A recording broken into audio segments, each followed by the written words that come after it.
I speak the universal language of the heart, which is the language that is mainly responsible for me becoming vegan.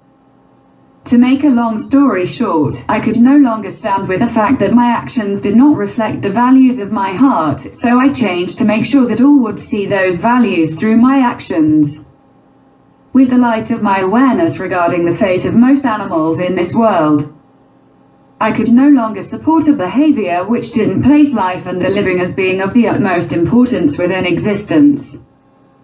Every other thing that we consider valuable pales in comparison to the value that life has, as life is the alpha and omega of all things. An animated object, such as an animal or a human being, is and will always be more valuable than an inanimated object, such as money, as without life in the first place, there wouldn't be any inanimated objects for us to value. It is because most people have it the other way around that the mind of humanity is ill.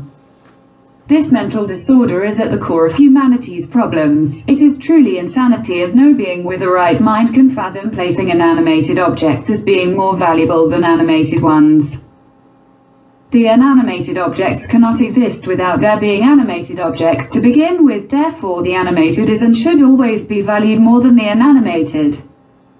As long as one shows that the inanimated, the dead, lifeless, money or any other things created by man, is more important than the animated, the living, breathing beings or any other animal beings created by life, through one's actions, one will perpetuate the virus of the mind within the world. The only remedy for this illness is to perpetuate the actions that rekindle the proper relationship between the heart and the mind, by placing the living back at the top of all systems of value. Through one's corrected actions, one will become the instrument of the cure for humanity, as one will thus show and exemplify the solution to all those who are still infected by the virus. As vegans, we are the solution, as all of our actions reflect the proper alignment of the mind with the heart.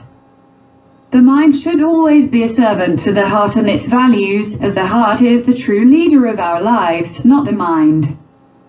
Reflect those values through your actions, for it is only through this that you will be able to create them within your life. You will be able to create the values of your heart within the world around you. Only when you will be able to manifest throughout your actions those values which are at the core of your being, or the core of your heart. When those values are made manifest through corresponding actions within the physical world, which are actions that expresses the values of the heart at the level of one's actions within the world, i.e., to do what your heart tells you to, they are multiplied throughout one's environment, to others around one, and thus starts affecting others into becoming better version of themselves through the example one have become of the rightful and only choice to make in regards to eating.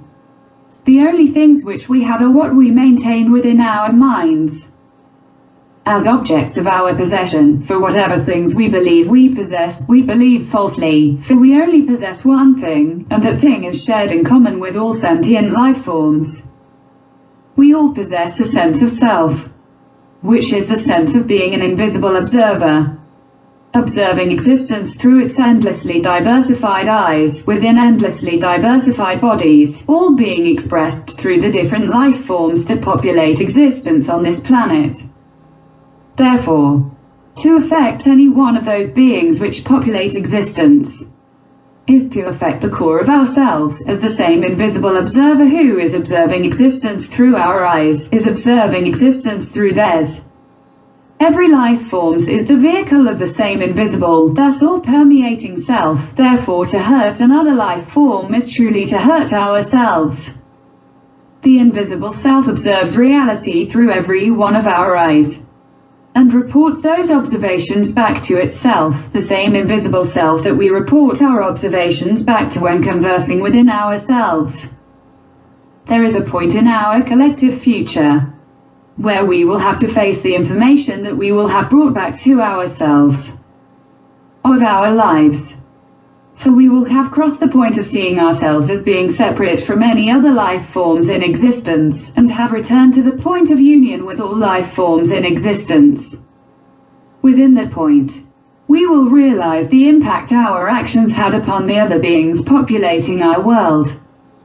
For we will have thus returned to the point of eternity within us all, or the point of union, which is that which links all beings together, or the invisible self as the prevailing sense of self of all sentient beings. When we return to the point in our beings which doesn't possess a physical body, we return to the point which is common within all sentient life forms, the invisible self. To negatively affect the experience of another sentient life form is therefore to negatively affect the experience of our true selves, the invisible self, within another's life form.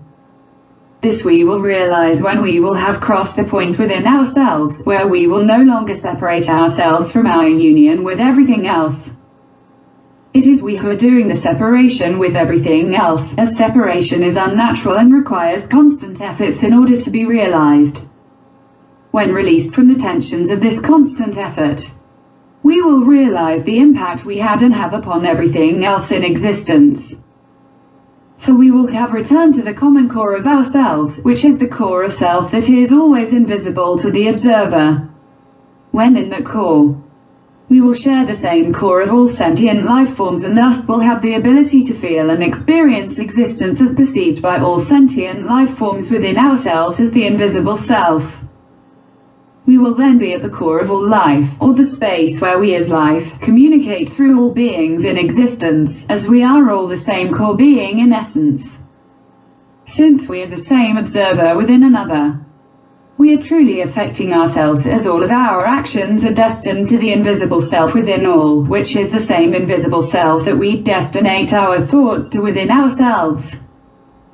Since the destination is the same as its origin, everything we do always returns back to source, ourselves, as the common invisible self within us all is the eternal self which survives everything. Best to affect our true selves, the invisible self, in life-affirming manner, for the elevation of all life, rather than death-affirming ones, for the devaluation of all life. So as to make sure that who we truly are within another is elevated rather than decimated, helped rather than abandoned, loved rather than hated, healed rather than unhealed, as we are all the same common invisible self, the same invisible self that we report back to within the confines of our souls. It is thus our duty to treat others as we would want to be treated, which includes all sentient life forms that share the world with ourselves, as we will invariably reap the consequences of our actions when the time will come of our return back to our universal core, or the core shared between all living life forms.